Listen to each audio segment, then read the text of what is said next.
군 제대를 하고 복학을 하려는데 다니던 대학교가 없어졌다면 다음 학기 등록금을 마련하기 위해 방학 내내 뼈 빠지게 알바를 했는데 내가 다니던 그 대학이 폐교했다면 어떨까? 청천벽력일 게다. 그래도 명색이 대학인데 뭘 그렇게 쉽게 문을 닫아? 라고 생각할 수 있는데 그렇게 없어지는 대학들이 점차 늘어나고 있다.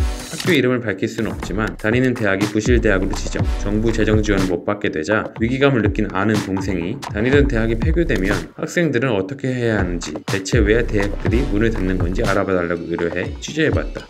먼저 교육부에 확인해본 결과 학교 법인이 파산하게 되면 법인 인수자가 등장하지 않을 경우 소유하고 있던 각 학교도 폐교 수순에 들어간다. 초등학교나 중고교는 관할 교육청에서 학생들을 재배치하게 되고 교육청 판단에 따라 공립화를 추진할 수 있는데 대학이 폐교할 경우는 보통 재학생은 인근 대학으로 편입하도록 기회를 준다. 하지만 편입을 택하는 경우는 많지 않다.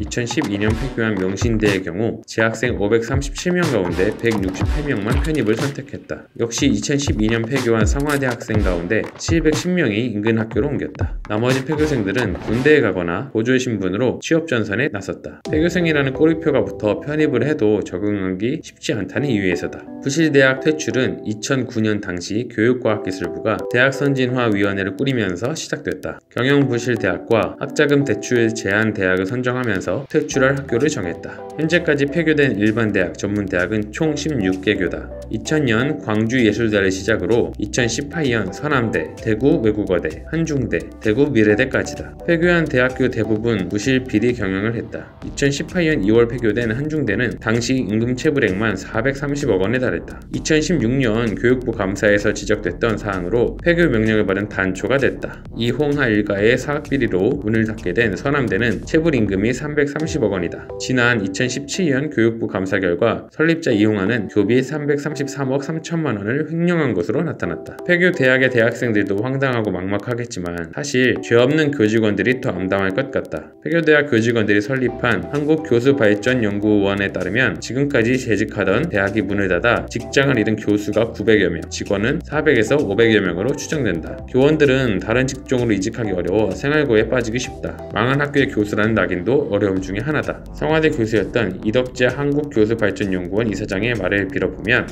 폐교대학의 교수는 망한 교수라는 낙인이 찍힙니다. 아무리 능력이 있어도 SCI급 논문을 수편씩 쓰는 경우가 아니고서야 다시 교수 자리를 잡기는 어렵죠. 운이 좋게 잡아도 비정규직 강의 전담 교수가 대부분입니다.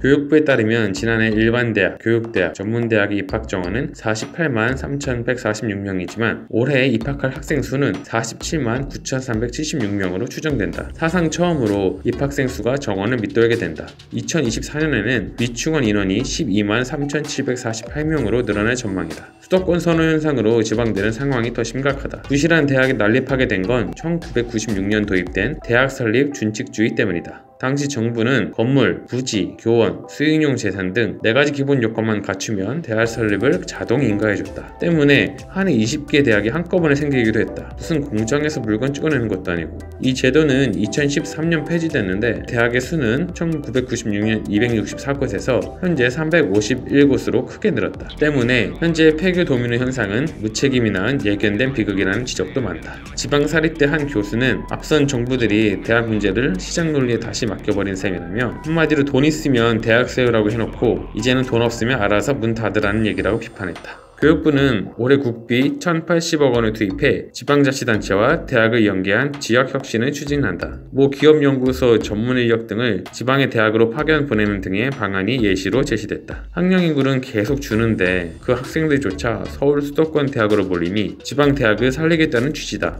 근데 이게 해결 방안이 될까? 예산을 줄 테니 알아서 대책을 만들어 오라는 미봉책에 불과하다는 비판을 피하기 어려울 것 같다. 당신도 취재를 의뢰하고 싶다면 구독하고 댓글로 의뢰하시라. 지금은 커피 전문점의 메뉴 종류가 너무나 많은데 이름을 어떻게 정하는지 알아봐달라는 의뢰가 들어와 취재 중이다. 구독하고 알림 설정 누르면 조만간 취재 결과가 올라올 거다.